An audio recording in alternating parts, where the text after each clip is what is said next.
Assalamualaikum warahmatullahi wabarakatuh. Nama saya Hazrikal Ahmad Cezar, NIM 201201123 dari kelas HUT 3C, kelompok 2. Pada hari ini saya akan membuat jurnal untuk praktikum klimatologi dengan judul pengukuran suhu dan kelembaban pada berbagai ketinggian.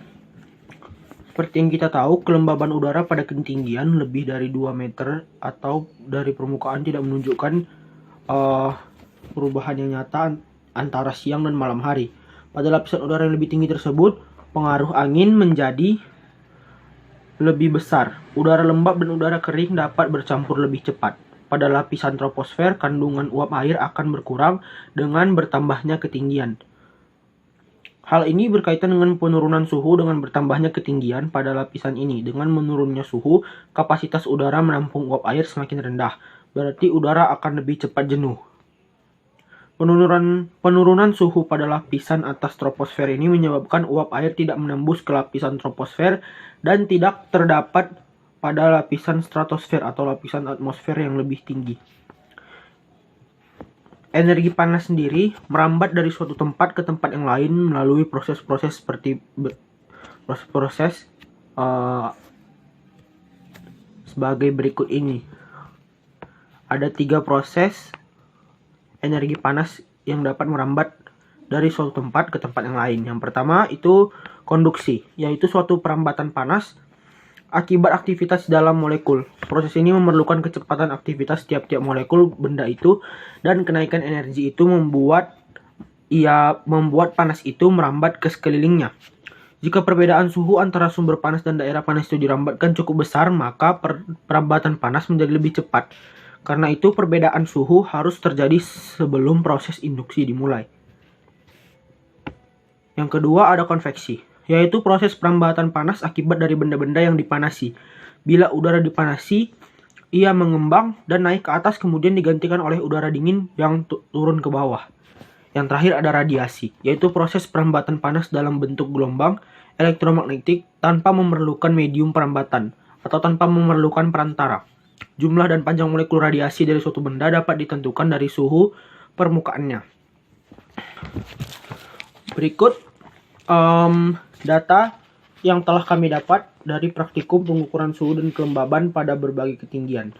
Ini adalah data kelompok 2, yaitu pengukuran pertama, tabel pengukuran suhu dan kelembaban pada berbagai ketinggian di pagi hari.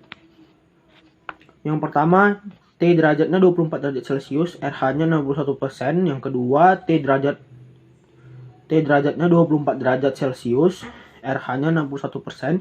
Yang ketiga, T derajat Celciusnya 25 derajat Celcius, RH-nya 55%. Yang keempat ada T derajat Celciusnya 27 derajat Celcius, RH-nya 44%. Yang kelima, T derajat Celciusnya 27 derajat Celcius, RH-nya 44%. Yang keenam, T derajat Celciusnya 28 derajat Celcius, RH-nya 40%.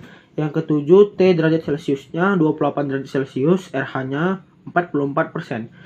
Yang terakhir, yang ke-8, T derajatnya 30 derajat Celcius, RH-nya 32%.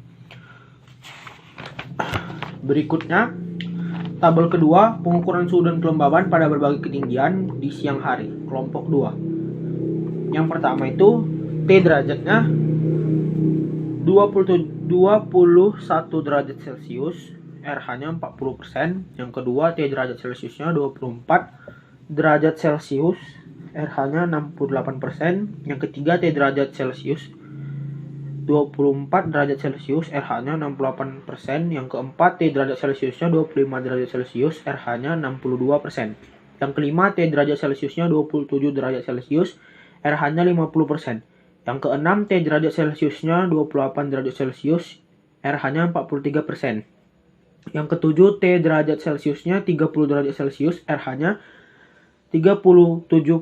Yang terakhir, yang ke-8, T derajat Celciusnya 30 derajat Celcius, RH-nya 37%. Dan yang terakhir ada tabel ketiga, yaitu pengukuran suhu dan kelembaban pada berbagai ketinggian di sore hari, kelompok 2. Yang pertama, T derajat Celciusnya ialah 24 derajat Celcius, RH-nya 61%. Yang kedua, T derajat Celciusnya 24 derajat Celcius dan RH-nya 61%. Yang ketiga, T derajat Celciusnya 25 derajat Celcius, RH-nya 55%. Yang keempat, T derajat Celciusnya 27 derajat Celcius, RH-nya 44%. Yang kelima, T derajat Celciusnya 27 derajat Celcius, RH-nya 44%. Yang keenam, T derajatnya 28 derajat Celcius, RH-nya 40%. Yang ketujuh, T derajat Celciusnya 30 derajat Celcius, RH-nya 32%. Dan yang terakhir, yang kedelapan, T derajat Celciusnya 30 derajat Celcius, RH-nya 32%. Itulah data hasil pengukuran suhu dan kelembaban pada berbagai ketinggian yang diamati oleh kelompok 2 di pagi hari, siang hari, dan sore hari.